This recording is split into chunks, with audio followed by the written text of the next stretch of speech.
जिला सोनभद्र में जे अइबू रंगइबे करबू।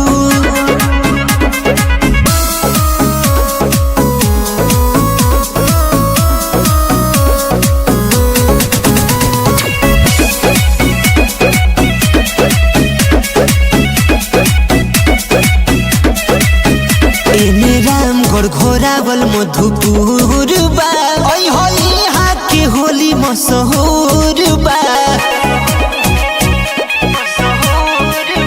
गली गली में उड़ेला अबीर हो, लाल पियर हो जाई शरीर हो। मुड रहे ताजा माझे पोइबे करबू। जिला सोनभद्र में जे जिला सोनभद्र में जे अइबू रंगइबे करबू।